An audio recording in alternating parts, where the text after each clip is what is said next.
Which way do we go?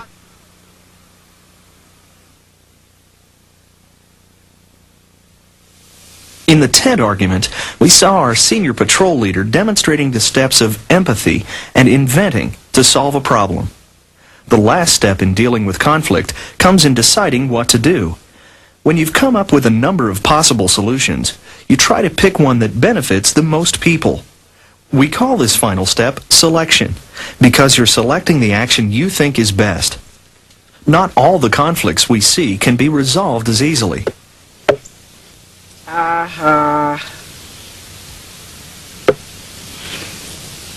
What are you laughing at?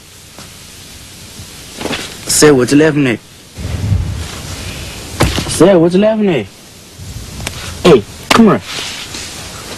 Say what you laughing at. I'm sorry, I didn't. Hey, don't try to give me that lie.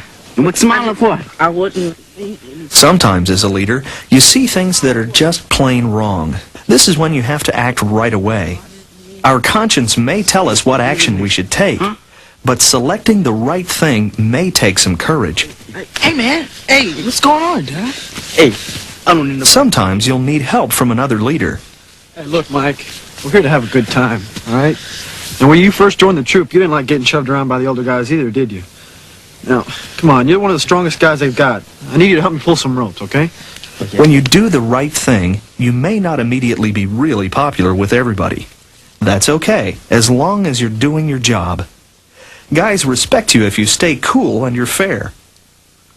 Tommy selected the right thing to do. He got some help. He didn't back off, even though the other guy was pretty big, and he stopped the conflict. The senior patrol leader knew he had to do more than just jump on Mike. He talked about the rules and being fair. Pretty sharp guys, huh? They used empathy to show respect. They invented some alternatives. And they selected a course of action that was fair for the greatest number of people. You can become that kind of leader, too. I need some water, okay? Can you go get it for us? Go get the water again? Remember earlier in the program when Sam refused to do his job? It's not fair. Why don't you get someone else?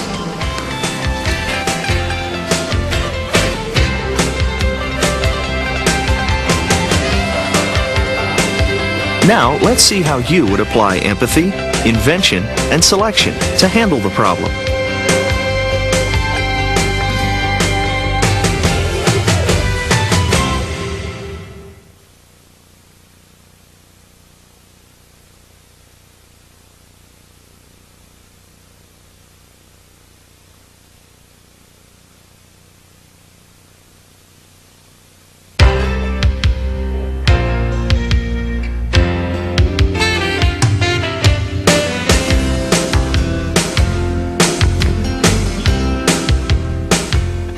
Where I come from, there are men who do nothing all day but good deeds. They are called good deed doers, and their hearts are no bigger than yours. But they have one thing you haven't got, a testimonial.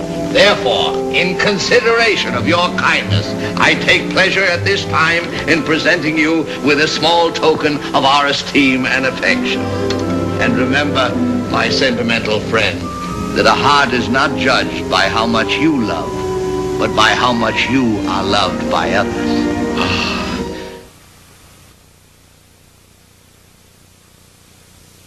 Okay, now, this is a peak stove, okay? The sign of a well-led group is that they can solve their own problems as a team. You want to know what your biggest job is as a troop or patrol leader? It's not handling conflict, or giving out jobs, or cooperating, although these all count. It's building a team spirit within your own troop or patrol.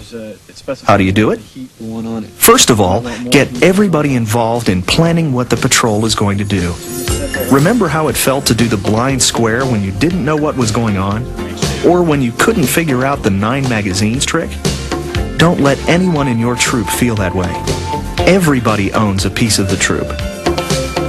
When your patrol has a job to do, begin by getting everybody's input on the course of action. When you make a decision, make sure everybody understands it. If somebody has a problem with one of the tasks for the patrol, try to have a choice of things for them to do. Then, when a job is done, give feedback, say thanks, or Good job, guys. Great work. Look at that. Let's give the Raven Patrol a cheer. Hip, hip, hooray! You have to keep the compass pointing to true north. encourage your guys to try new things, and make sure that your guys are learning new skills all the time. Encourage everybody to do his best. Always be on the lookout for new challenges for your patrol. Every challenge is the basis for a new adventure. Every problem, the basis of some good team building. And don't let conflict in your patrol scare you. Turn it into an opportunity for everybody to work together. Now, you can't do this all alone. You have to have some help from your scoutmaster and his assistants. That's what they're there for.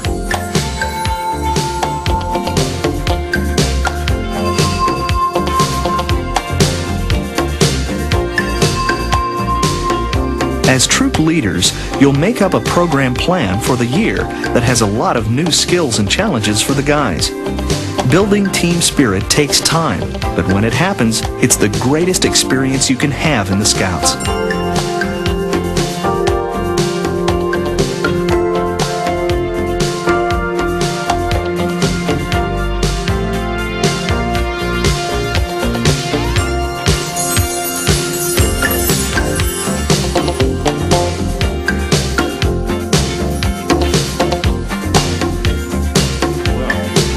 That's the principal reason that we're here today, and those are the principal things I want you to learn.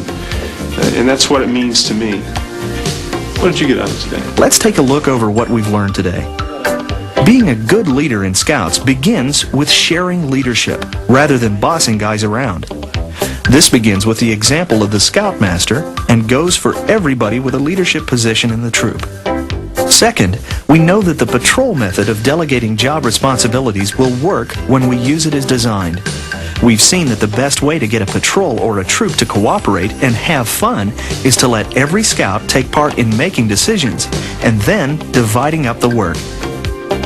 Third, we know that conflict is a normal part of life and we can deal with it. We've learned a three-step method based on empathy and respect, inventing or creative problem solving, and selecting the solution that benefits the most people. Finally, we know that building troop and patrol team spirit is your ultimate job. So what is a good leader? Ultimately, it's someone you trust and who trusts you.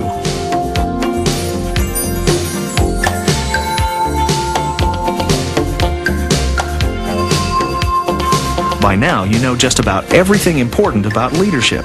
Well, maybe not everything, but it's a start. The rest is up to you. Today, you've had some good experiences and a chance to reflect on them. That's how we learn and move on to the next challenge. Now's the time for you to wrap up what you've learned today. We'll go to the last exercise led by your Scoutmaster.